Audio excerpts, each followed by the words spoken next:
ఒక ఎయిర్వేస్ వల్ల ఎన్ని సంక్షోభాలు ఎదుర్కొంటున్నామని. అంటే కేంద్రంలో ఉన్న ఏవియేషన్ మినిస్టర్ రామ్మోహన్ నాయుడు గారు ఆయన ఎక్కడ కూడా రివ్యూస్ తీసుకోకుండా, ఎక్కడ కూడా సమీక్ష సభ చేయకుండా మనకు ఇండిగో వల్ల ఎంత నష్టం జరిగింది అని దేశవ్యాప్తంగా కూడా ప్రజలందరూ చూస్తున్నారంటే DGCA director general of civil aviations rules ఏదైతే పెట్టినారో FDT అవన్నీ కూడా సరిగా పాటించుకోకుండా ఈరోజు ఒక ప్రైవేటీకరణ, అంటే ఇండిగో అనేది ఒక ప్రైవేట్ సంస్థ కాబట్టి ప్రైవేటీకరణ జరిగింది కాబట్టి మనం చూసినాము ఎంతగా ఏడిపించినారో ప్రజలందరినీ కూడా. అంటే ఒక వ్యవస్థని ప్రైవేటీకరణ చేస్తే మన చేతిలో ఏమీ మిగలదు, కేవలం వాళ్ళ చేతిలోనే మిగులుతుంది అనే దానికి ఇండిగో ఎయిర్లైన్స్ గత 4-5 రోజుల నుంచి జరుగుతున్న ఒక సంక్షోభాన్ని మనం చూస్తున్నాం. ఇప్పుడు గవర్నమెంటే దిగి వచ్చి, డీజీసీఏనే దిగి వచ్చి కొద్దిగా రూల్స్ని రిలాక్షన్ చేయడం మనం చూస్తున్నాం. ఇదే రకంగా ఆంధ్రప్రదేశ్ రాష్ట్రంలో కూడా మెడికల్ కాలేజ్ ప్రైవేటీకరణ చేయాలి అని చంద్రబాబు నాయుడు గారు ముందుకెళ్తున్నారు. చంద్రబాబు నాయుడు గారు మీ అందరికీ కూడా ప్రజలందరి తరపున, ఎందుకంటే 1 కోటి సంతకాల సేకరణ చేసినాం ఈరోజు ప్రైవేటీకరణ వద్దు అని. ఎందుకంటే ఈరోజు ఎయిర్లైన్స్ వల్ల, ప్రైవేట్ ఎయిర్లైన్స్ వల్ల మాకు నిజంగానే ఒక్క 70% ప్రైవేట్ ఎయిర్లైన్స్ వాళ్ళకి షేర్ ఉంది కాబట్టి, 60 to 70% వాళ్ళ షేర్ ఉంది కాబట్టి ఒక్కసారిగా వాళ్ళు ఆగిపోతే మొత్తం ద నేషన్ హ్యాస్ స్తంభించింది. ఒక భారతదేశమే స్తంభించింది. మీరందరూ చూసినారు, ఎంతోమంది ప్యాసింజర్స్, కొంతమంది చావుకి వెళ్ళలేకపోయినారు, కొంతమంది జాబ్ ఇంటర్వ్యూస్, కొంతమంది ఏదైనా ఇంపార్టెంట్ మీటింగ్స్, అదేవిధంగా కొంతమంది వాళ్ళ రవాణా చేయాలనేది కూడా అంతా కూడా ఆగిపోయింది. కొంతమంది ఇంటర్నేషనల్ ఫ్లైట్ క్యాచ్ చేయాలన్న కూడా అంతా కూడా స్తంభించింది ఒక 4 to 5 days. ఇదే రకంగా మెడికల్ హాస్పిటల్ కూడా ప్రైవేటీకరణ చేస్తే ఒక్కసారి ప్రైవేట్ వాళ్ళ చేతిలో వెళ్ళిపోతే మన చేతిలో అస్సలు ఏమీ మిగలదు అని మీరందరూ కూడా గుర్తుంచుకోవాలి.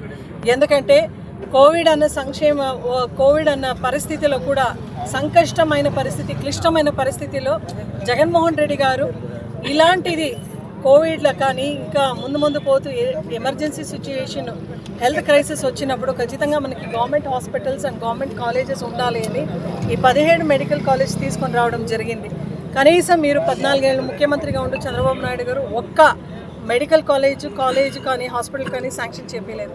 జగన్మోహన్ రెడ్డి గారు ఇది ప్రజా సంక్షేమం కోసము, ప్రజలకి మంచిది జరగాలి అని, ప్రజల ఆరోగ్యం కొరకు ఆయన తీసుకొని వచ్చిన ఈ యొక్క మెడికల్ హాస్పిటల్స్ని ఈరోజు ప్రైవేటైజేషన్ జరిగితే ఈరోజు మనం చూస్తున్నాం కదా, ఒక ప్రైవేట్ ఎయిర్లైన్స్ ఇట్లా స్తంభిస్తే, ఒక నేషన్ని స్తంభిస్తే ఖచ్చితంగా ప్రైవేట్ వాళ్ళ చేతికి వెళ్ళిపోతే ఈ మెడికల్ హాస్పిటల్స్ కానీ కాలేజెస్ కానీ మనకు హెల్త్ ఎమర్జెన్సీ ఏదైనా జరిగినప్పుడు వాళ్ళు స్పందించకపోతే ప్రజలందరూ కూడా నష్టపోతారు. ఎందుకంటే ఇది వాళ్ళ ఆరోగ్యానికి సంబంధించిన ఒక విషయం కాబట్టి ప్రజలు నష్టపోతారు. కాబట్టి 1 కోటి సంతకాల సేకరణ మనం చేసినప్పుడు టీడీపీ పార్టీ వాళ్ళు కూడా పార్టీల అతీతంగా, బీజేపీ పార్టీ అయితేమి, జనసేన పార్టీ అయితేమి, all parties they came together, అందరూ కూడా కలిసి వచ్చి ఈరోజు సంతకం పెట్టి వద్దు, కూటమి ప్రభుత్వానికి ఒక మెసేజ్ పంపించినారు, వద్దు మాకు ప్రైవేటీకరణ వద్దు, మాకు పబ్లిక్ సెక్టార్లో ఉంటేనే ప్రజలందరికీ కూడా మంచి జరుగుతుంది. ఎందుకంటే మొనోపలి అనేది చాలా దారుణం. India is a democratic country like India monopoly అనేది దారుణం. అది ప్రైవేట్ మొనోపలి అనేది ఎంత దారుణం అంటే వాళ్ళు ఎవ్వరి మాట వినరు, ఎక్కడ కూడా ఎంతగానో తెగించే వాళ్ళు సిద్ధంగా ఉంటారు. కాబట్టి దయచేసి చంద్రబాబు నాయుడు గారు, ఇప్పుడే మీరే చూశారు, మీ పార్టీ నుంచి సెంట్రల్ గవర్నమెంట్లో రిప్రజెంట్ చేస్తున్న రామ్మోహన్ నాయుడు గారు ఎంత ఫెయిల్యూర్ అయినారో, అదేవిధంగా ప్రైవేటీకరణ అనేది మీరు తీసుకొని వస్తే ఇక్కడికి మనమంతా కూడా, ప్రజలందరూ కూడా ఎంత నష్టం పోతారని మీరు ఒకసారి ఊహించి దయచేసి వెంటనే 1 కోటి సంతకాల సేకరణ ప్రోగ్రాం అయింది కాబట్టి వెంటనే దీన్ని మీరు ఆపాలి అని క్లియర్గా ప్రజలందరూ కూడా క్లియర్గా మీకు మెసేజ్ ఇచ్చినారు.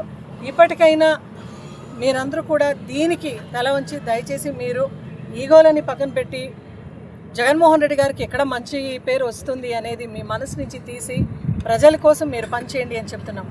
ఈ ఫెయిల్యూర్స్, ఈ యొక్క Airways failure, civil aviation minister ఈరోజు ఫెయిల్యూర్ అయినారు కాబట్టి వెంటనే ఆయన రాజీనామా చేస్తూ అదేవిధంగా పెనుగొండ మెడికల్ హాస్పిటల్ అంటే ఒక సూపర్ స్పెషాలిటీ హాస్పిటల్ రావడానికి మంత్రి సవితమ్మ అడ్డపడుతోంది కాబట్టి ఆమె కూడా వెంటనే ఇక్కడ రాజీనామా చేసి మనతో వచ్చి నిలబడి ఈరోజు ప్రజల కోసం ఆమె పోరాడాలి అని ఆమె క్లియర్గా సందేశం ఇస్తున్నాం. లేదంటే రాబోయే రోజుల్లో ఎట్లా మీరు చూసారు ఇండియా ప్రైవేటీకరణ ఫ్లైట్స్ ఎట్లా జరిగింది అని మొత్తం దేశం మొత్తం ప్రజలందరూ కూడా ఎట్లా తిట్టుకున్నారో ఎట్లా చీకొట్టినారో అదేవిధంగా ఆంధ్రప్రదేశ్ రాష్ట్రంలో కూడా మీకు ఇదే ఒక పరిస్థితి జరుగుతుంది. మెడికల్ కాలేజ్ ప్రైవేటీకరణ జరుగుతాయని మీ అందరూ కూడా హెచ్చరిస్తూ ఈరోజు వైఎస్ఆర్సీపీ పార్టీ కోటి సంతకాల సేకరణ కార్యక్రమంలో భాగంగా ప్రతి విలేజెస్ నుంచి ప్రతి ఇంటి నుంచి కూడా సంతకాల సేకరణ తీసుకొని మేము ఈరోజు బుధవారం పెనుగొండ టు పుట్టపర్తి హెడ్ క్వార్టర్స్కు ఇవన్నీ కూడా పంపిస్తున్నాము. ప్రతి ఒక్క village to village door to door కూడా మనం వెళ్దాం. సో ప్రజలందరూ కూడా దీనికి మంచి స్పందన ఇచ్చినారు. అంటే పబ్లిక్ సెక్టర్ గవర్నమెంట్ కిందని మెడికల్ హాస్పిటల్స్ మెడికల్ కాలేజెస్ ఉండాలి అంటే ఎందుకంటే చాలామంది మెడికల్ స్టూడెంట్స్ జీవితాంతో చెలగాట ఆడుతూ ఉంది ఈ కూటమి ప్రభుత్వం.